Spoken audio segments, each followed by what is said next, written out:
Jusqu'à 9h, Good Morning Business.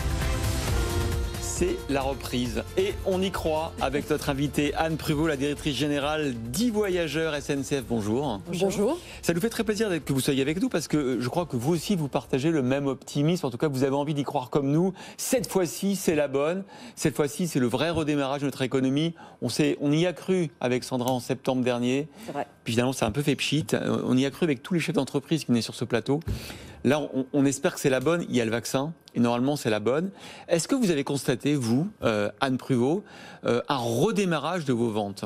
Alors, tout à fait. Et effectivement, je partage votre optimisme, ou en tout cas, j'espère qu'on a raison d'y croire. Aujourd'hui, les mobilités redémarrent. Les restrictions des 10 km sont levées, donc on peut tous... Depuis minuit. Depuis minuit, donc on peut tous en profiter, prendre le train, aller où on veut. Et oui, on a vu redémarrer les réservations, en particulier pour les ponts du mois de mai. Les Français aspirent justement à aller au-delà des 10 km, aspirent à respirer un peu d'air pur, à aller se confronter un peu à l'extérieur, à aller voir des nouveaux paysages. Et aller en France, qui est bon pour vous. Et aller en France. On a des trains et on vend des billets pour l'international, mais c'est vrai qu'actuellement l'international, c'est pas le cœur à la fois des envies ou en tout cas des possibilités des Français, et c'est pas le cœur de là où on fait redémarrer notre plan de transport. Alors pour le prochain week-end long, celui de l'Ascension, il y a encore des places, parce qu'il n'y a plus de place par exemple dans les réservations proches des grandes villes. Est-ce qu'il y a encore des places dans les trains? Vous êtes à peu près à combien de réservations? Alors, ce que l'on fait, c'est que côté transporteur, il faut redémarrer progressivement le plan de transport. Donc on était à peu près, je fais une cote mal taillée, à 40% du plan de transport jusqu'à cette semaine. Vendredi, on sera à peu près à 80% du plan de transport habituel.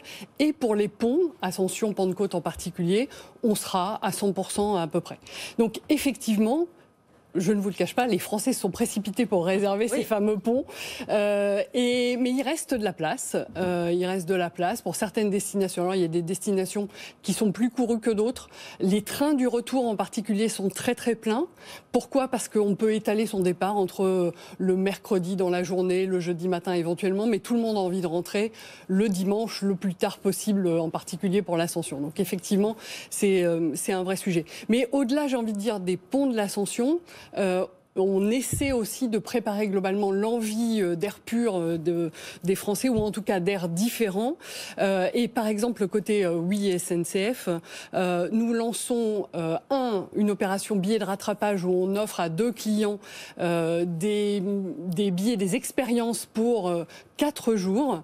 Donc la capacité à se déplacer, à avoir 4 expériences différentes en 4 jours. Mais ça, c'est quoi? Vous offrez, c'est-à-dire C'est un jeu concours, qu'on offre à nos clients, juste pour leur rappeler un peu ce qu'est le train. Et surtout, tous les mercredis, à partir de mercredi, dans 2 jours, tous les mercredis, on proposera à nos clients des départs à prix réduit pour le week-end, donc pour leur donner de l'inspiration, pour les aider à trouver les bons prix. Donc le départ à J+2.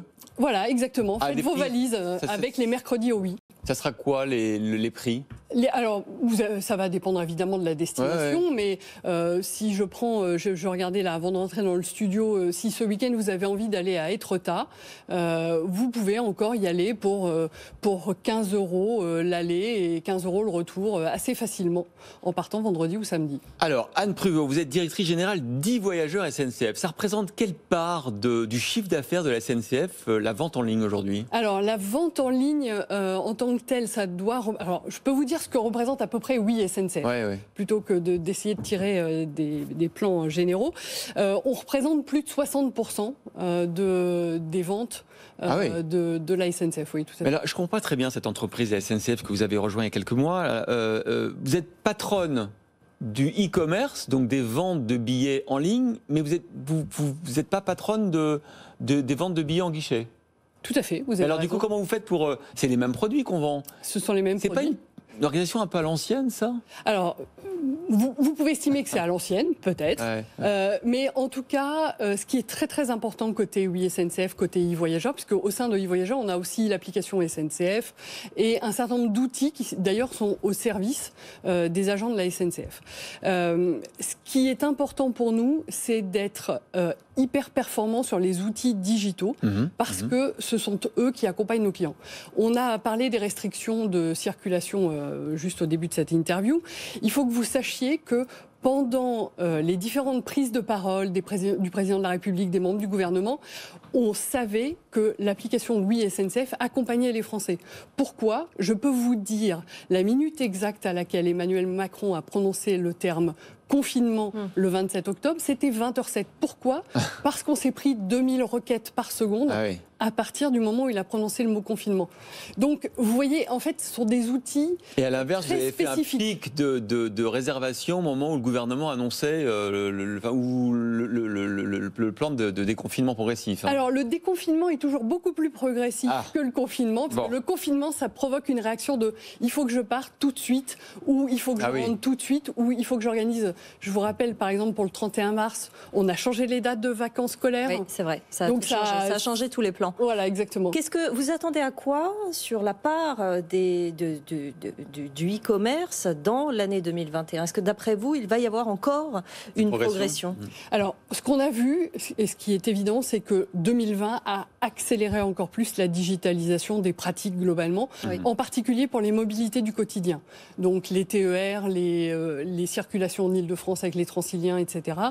Où en fait, il y avait une tradition soit du billet papier, soit de l'achat au guichet ou aux bornes dans les gares. Et on a vu les clients se précipiter beaucoup plus vers les outils digitaux. Et ça, c'est quelque chose sur lequel on ne reviendra pas. Et on est plutôt encore en phase d'accélération.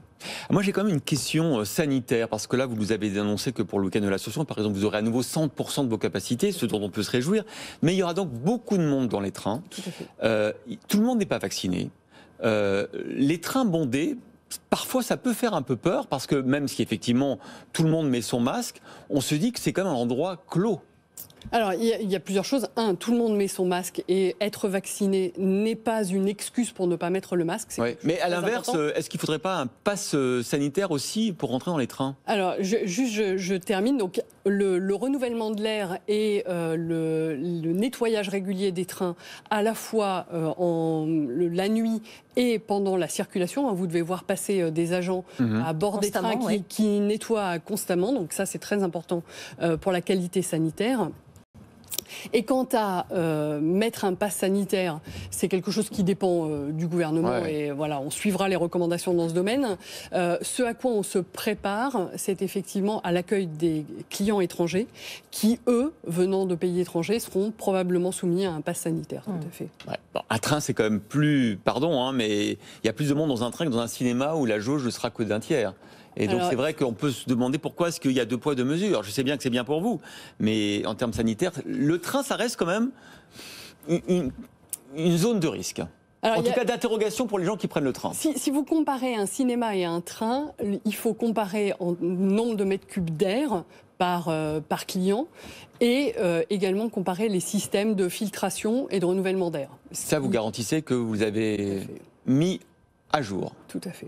Eh bien, merci Anne Pruvot, directrice générale d'e-Voyageurs SNCF, d'avoir été avec nous ce matin.